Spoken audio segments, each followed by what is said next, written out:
silence lay in our hut. But that was before.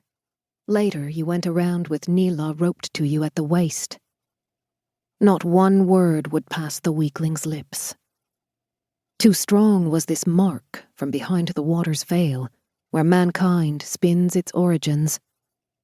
A tail fin or a scut that should have fallen off. He ought to have swum out and returned, is what I said back then.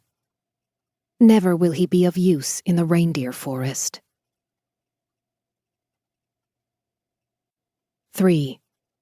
Through the Rostacharu mountain pass. Spring, 1913. Barjona. The expanses, their boundlessness, the reindeer herder cairns. Backs that burned and feet like bundles. Beating our canes to frighten off the wolverine. On a sunny spring hill rested our pregnant does. We heard heartbeats in the ground, faint beneath the inherited migration paths. Our son, Oslot, and I. Oslot would follow the future's ground. It had not yet been born into the world. It would come from the lives of our does. The wind had a long talk with the tent's tarp. We look up through the smoke hole, see the clouds gliding by. A wide-awake doe shakes her coat until it whirls. Another stretches her joints. They're grazing, so they will stay calm for at least another hour. Once they've woken up properly, they'll keep heading west. Into the mountains, to the calving grounds. Teeth mashing, milling their feed, the calves in wetness, treading the heat of the as yet unborn. Our dark-headed son's landscape. Ski stroke by ski stroke, song after song, we spread out the landscape of our kin in his body, singing forth the world around us. We sang the mountain that looked like an old woman. The hiding places and fear we sang when the Swede had gone to war. Against our well-worn drum. The sky brightened, and we sang Father's Father. Sun in hand. The hot southern cliffs where the spring bears had their daytime dens were sung forth. The meltwater, rippling by the windbreak. Our son's light, singing voice, in which our kin's and the land's memories wished to fasten, glided away like the clouds toward you, Ristin.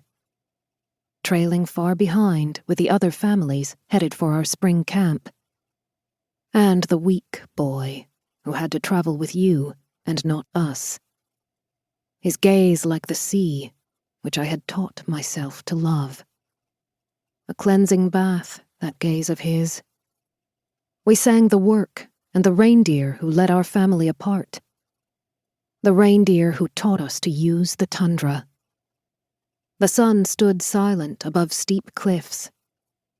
Quickly, Oslot and I erected a small cairn as a greeting to those behind us.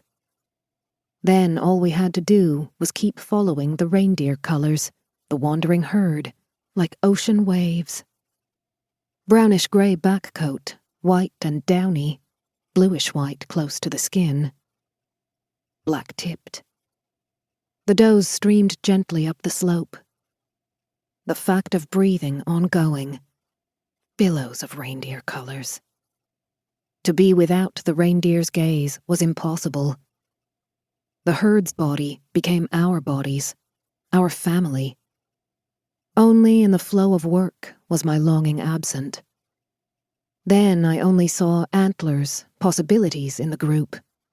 Order. The dogs gave bark and held the herd together. The doe's bells clanged against the scarp. They were used to walking here, and the work was not hard. They were always drawn westward to give birth, in their special valley. And the sun left our son's thick crown.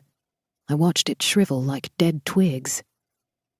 Someone had to climb up the cliff to see if we could take our usual route. And his foot sprang up. He slipped and fell from the rock. The ocean rises. The ocean gathers. Viscous waves thick as marrow. Red